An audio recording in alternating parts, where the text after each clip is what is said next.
Every crime is a wound on the world. We're here to dissect it, layer by layer, to find the truth buried within. This is Anatomy of Crime. It is 1 a.m. in the hills of Pelerin 5. The air is thick, humid, and heavy with the kind of silence that only exists in the wealthy enclaves of Port-au-Prince. This district is a fortress of gated villas, high walls, and private security details, perched high above the sweltering, chaotic sprawl of the capital below. In a country defined by decades of political instability, this neighborhood is supposed to be the safest place in the Republic. It is where the power lives. Specifically, it is where the president lives. Jovenel Moïse, the 53-year-old president of Haiti, is asleep in his private residence. Outside, the night is about to be shattered. A convoy of 5 vehicles is winding its way up the narrow, twisting roads leading to the residence. They move with military precision. These are not the battered pickup trucks of the local gangs that control the downtown slums.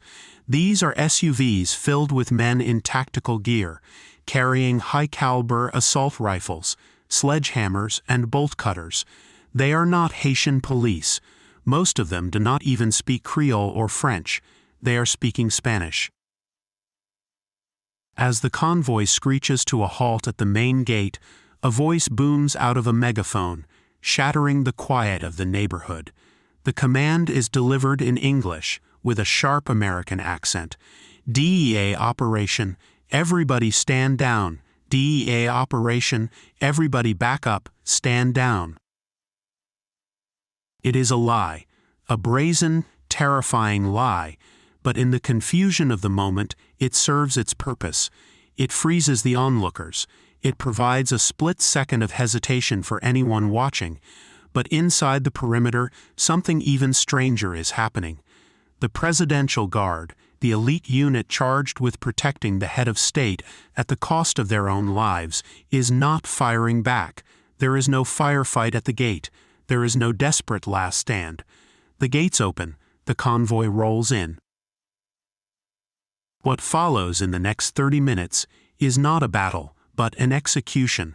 By the time the sun rises over Port-au-Prince, the president will be found dead in his bedroom, his body riddled with 12 bullets, his left eye destroyed. His wife will be lying beside him, bleeding out, pretending to be dead, and the men who pulled the trigger, a bizarre cocktail of retired Colombian soldiers and Haitian-American fixers, will be scattering into the city, carrying the secrets of a plot that stretches from this blood-soaked bedroom to a conference room in South Florida. This was not a coup d'etat in the traditional sense. It was a gig economy assassination, a murder-for-hire plot procured through the shadowy underworld of private military contractors, funded by predatory loans and driven by a delusion of political grandeur. Today, we are dissecting the death of a president. We are not just looking at the ballistics or the timeline. We are looking at the infrastructure of a modern political hit. We are examining how a group of men could buy a regime change on credit, how the institutions of a nation failed so spectacularly, and how the assassination of Jovenel Moïse revealed the terrifying fragility of the modern state. This is the anatomy of a transnational conspiracy. To understand the anatomy of this crime, we must first understand the victim and the precise moment in history when the crosshairs settled on him. Jovenel Moïse was not a career politician. He was an entrepreneur, a banana exporter who burst onto the scene as the hand-picked successor of the former president, Michel Martelly. When Moïse took office in 2017, he promised to bring business efficiency to a government plagued by corruption and inefficiency. He called himself the Banana Man. But by 2021, the optimism of his election had curdled into a bitter, dangerous, toxic brew. Haiti was in free fall.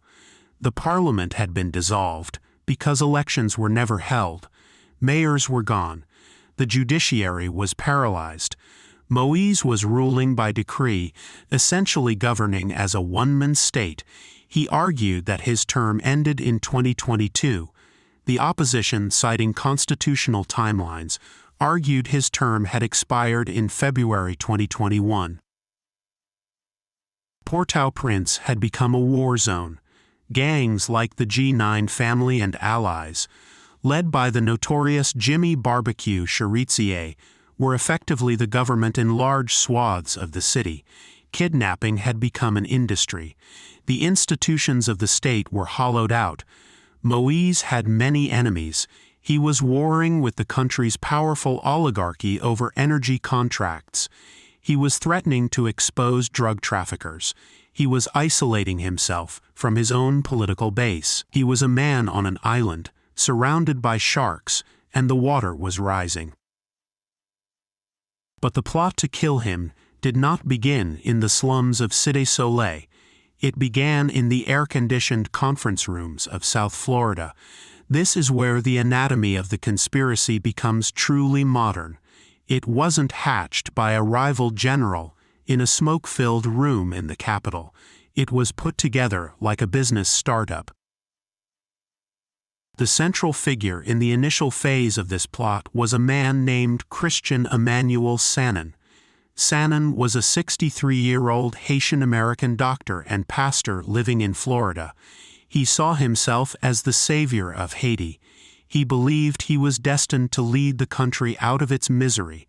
But Sanon had a problem. He had no army, no political party, and no money. So he went shopping. In the spring of 2021, Sanon began holding meetings in Florida with a company called CTU Security, run by a Venezuelan émigré named Antonio Untriago. CTU Security was a company that sold body armor and tactical equipment. It operated out of a warehouse district near Miami. Sanon pitched them a vision. He was going to be the next president of Haiti. He claimed to have the support of the U.S. State Department, which was false, and he promised that once he was installed in the National Palace, he would award lucrative contracts to those who helped him get there. This is the key mechanism of the conspiracy: speculation. The entire plot was built on a promise of future repayment. A Florida financier, Walter Vintimilla, allegedly provided a loan of around $170,000 to CTU to fund the operation. They weren't paid cash up front for a hit. They were investing in a coup. They were buying equity in a future government. To execute this plan, CTU needed muscle. They turned to one of the most abundant export products of Colombia: retired soldiers. Colombia has been fighting an internal war for 50 years. Its military is highly trained, often by U.S. Special Forces, and battle-hardened. Every year, thousands of soldiers retire young, with meager pensions and a very specific set of skills. They are experts in urban combat, VIP protection, and counterterrorism. And they are cheap. CTU recruiters reached out to contacts in Bogotá. They were looking for men for a security contract. The pitch was vague but enticing. They were told they would be protecting high-value individuals, guarding infrastructure, or perhaps assisting in a law enforcement operation. The pay was good, around $2,500 to $3,000 a month. For a retired sergeant in Colombia, that is life-changing money. By June 2021, the team was assembling in Port-au-Prince. Roughly 24 Colombians flew in, entering the country legally. They stayed in a house in the capital, posting photos on Facebook, visiting tourist spots. They looked like a security detail in waiting. Among them were two key Haitian Americans, James Salages and Joseph Vincent. Salages was a former maintenance worker who had briefly worked as a security guard at the Canadian Embassy. Vincent was a former DEA informant. At this stage, the plan was supposedly not assassination. It was arrest. The group possessed a document, a bizarre, legally dubious arrest warrant signed by a Haitian judge, claiming that Moïse was a dictator and needed to be detained. The plan, as understood by many of the foot soldiers, was to storm the palace, arrest the president, fly him out of the country, and install Sanon as the interim leader. It was a fantasy, but in the echo chamber of the conspiracy it felt real.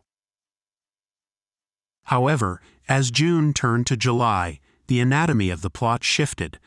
The temperature changed. The arrest plan was deemed unfeasible. The rhetoric darkened.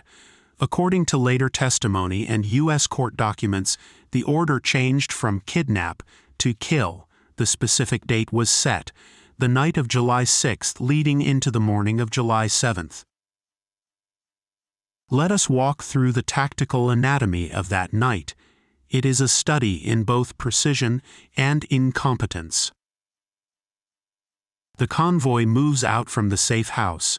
They are armed with AR-15 style rifles, machetes, and hammers. They are wearing plate carriers and tactical boots. They look like a SWAT team. As they approach Pelerin 5, they encounter the first layer of presidential security. The security architecture around Jovenel Moïse was theoretically robust. There was the USP, the Palace Security Unit. There was the CAT team, the counter-assault team. There was the USGPN, the General Security Unit of the National Palace, hundreds of armed men. But on this night, the resistance evaporates. The convoy reaches the checkpoints. The DEA operation announcement is made. The guards at the outer perimeter lay down their weapons. This is the most damning piece of the puzzle. You do not just drive into a president's house unless the door has been unlocked from the inside. Investigations would later reveal phone calls between the plotters and key figures within the Haitian police and security apparatus. The fix was in. The guardians had been bought, or they had been told to stand down. The mercenaries reach the residence itself. They breach the front door. Inside, the house is dark. The president is in his bedroom with his wife, Martine. Their children are in other rooms. The president begins making frantic phone calls. He calls the commissioner of the National Police. He calls the head of his security detail. They are shooting at the house. Mobilize the people, he screams. Help does not come. The mercenaries move room to room. They are clearing the house with professional efficiency. They reach the bedroom. The door is breached. What happens next is brutal. The autopsy report paints a picture of extreme violence. Jovenel Moïse was shot 12 times. The bullets struck his chest, his hips, his arms. The fatal shots were delivered with precision. One round destroyed his left eye. This was not a panic shooting. This was a confirmation of death. Martine Moïse is shot in the arm and the thigh. She falls to the floor, bleeding heavily. She has the presence of mind to lie still, holding her breath, playing dead. The mercenaries shine flashlights in her eyes to check for pupil response. She does not flinch. Satisfied, they turn their attention to ransacking the room. They are looking for something. They tear through files, open drawers. According to some reports, they were looking for the president's personal ledger, a little black book containing names of drug traffickers and corrupt officials. They grab documents and cash. And then they leave. The entire operation inside the house takes less than 30 minutes. They walk out, get back into their vehicles, and prepare to drive away. They have done it. They have killed the president. The king is dead.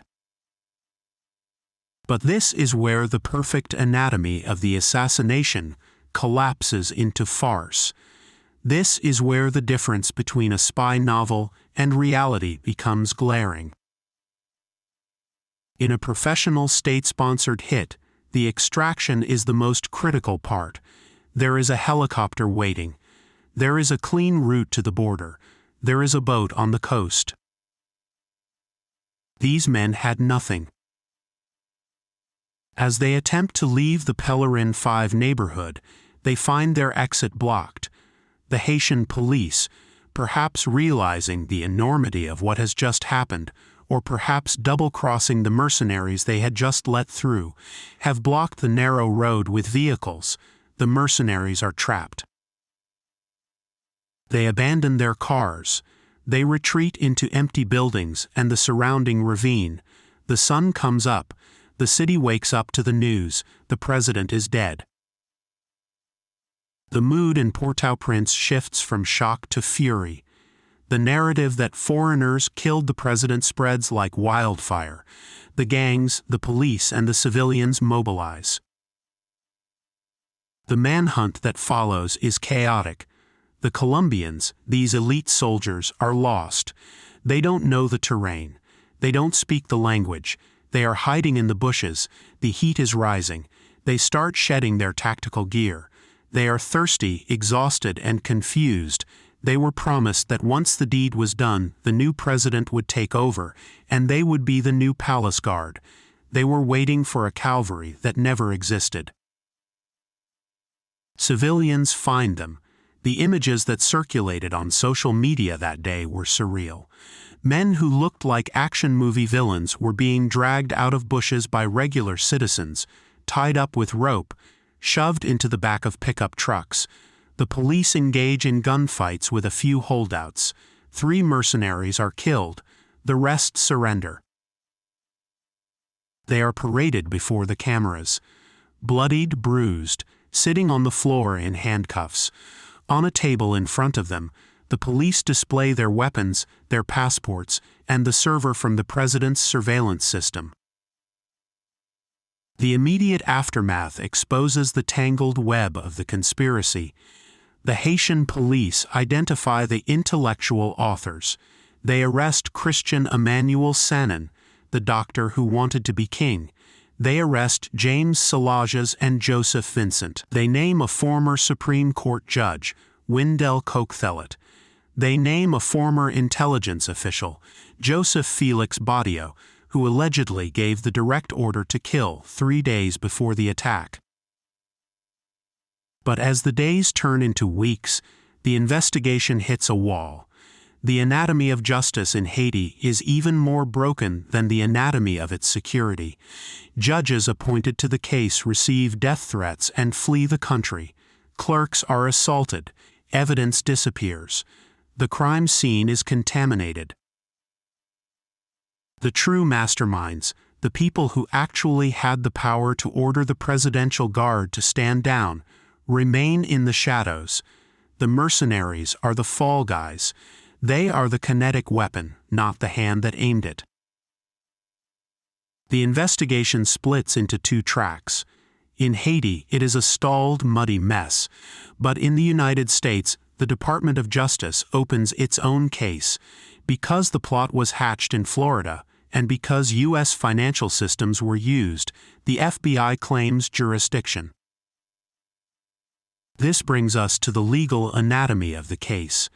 The U.S. prosecutors begin rolling up the network. They arrest Mario Antonio Palacios, a Colombian who managed to escape to Jamaica. They arrest Rodolphe Jarre, a Haitian businessman and convicted drug trafficker who helped house the mercenaries. They arrest the Florida crew, Untriago, Vintimilla, and Sanin. The U.S. indictments, unsealed in federal court, provide the clearest roadmap of the conspiracy. They detail the meetings, the wire transfers, the text messages. They paint a picture of greed and delusion. These men thought they could overthrow a government on a shoestring budget. They thought that if they just killed the man at the top, the whole country would fall into their lap like a ripe fruit. But what they actually achieved was the total decapitation of the Haitian state. Jovenel Moïse was a controversial leader. He was accused of corruption and authoritarianism, but he was the state. When he died, he left a vacuum that no one was prepared to fill. There was no vice president. The prime minister was an interim appointee. The head of the Supreme Court had recently died of COVID-19. There was no line of succession. This is the final, most tragic part of the anatomy, the necrosis that follows the wound.